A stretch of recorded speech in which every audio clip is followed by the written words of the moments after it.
ಮೈಸೂರು ವಿವಿ ಸಂಶೋಧಕರ ವಿದ್ಯಾರ್ಥಿ ನಿಲಯದಲ್ಲಿ ನಡೆದಿರುವ ಘಟನೆ ಇದು. ಶಾರ್ಟ್ ಸರ್ಕ್ಯೂಟ್ನಿಂದಾಗಿ ಹೊತ್ತಿ ಉರಿದಿದೆ. ಡೀಪ್ ಹೊಗೆಯ ಹಿನ್ನೆಲೆಯಲ್ಲಿ ಹೊರಗೆ ಓಡಿ ಬಂದಿದ್ದಾರೆ ವಿದ್ಯಾರ್ಥಿಗಳು. ಅದೃಷ್ಟವಶಾತ್ ಯಾವುದೇ ಪ್ರಾಣಹಾನಿ ಸಂಭವಿಸಿಲ್ಲ. ಶಾರ್ಟ್ ಸರ್ಕ್ಯೂಟ್ನಿಂದಾಗಿ ಹೊತ್ತಿ ಉರಿದಿದೆ. ನೀವು ಕೂಡ ವಿಜುವಲ್ಸ್ನನ್ನು ಗಮನಿಸ್ತಾ ಇದ್ದೀರಿ. ಹಾಸ್ಟೆಲ್ನಲ್ಲಾಗಿರುವಂತಹ ಘಟನೆ ಇದು.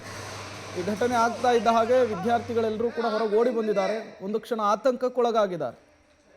ಯಾವುದೇ ಪ್ರಾಣಹಾನಿ ಸಂಭವಿಸಿಲ್ಲ ಅನ್ನುವಂತಹ ಮಾಹಿತಿ ಸಿಗ್ತಾ ಇದೆ. ಈ ಘಟನೆಗೆ ಕಾರಣ ಶಾರ್ಟ್ ಸರ್ಕ್ಯೂಟ್ ಅನ್ನೋದು ಗೊತ್ತಾಗ್ತಾ ಇರುವಂಥದ್ದು. ಮೈಸೂರಿನ ಮಾನಸ ಗಂಗೋತ್ರಿ ಕ್ಯಾಂಪಸ್ನಲ್ಲಿ ವಿದ್ಯುತ್ ಅವಘಡವಾಗಿದೆ.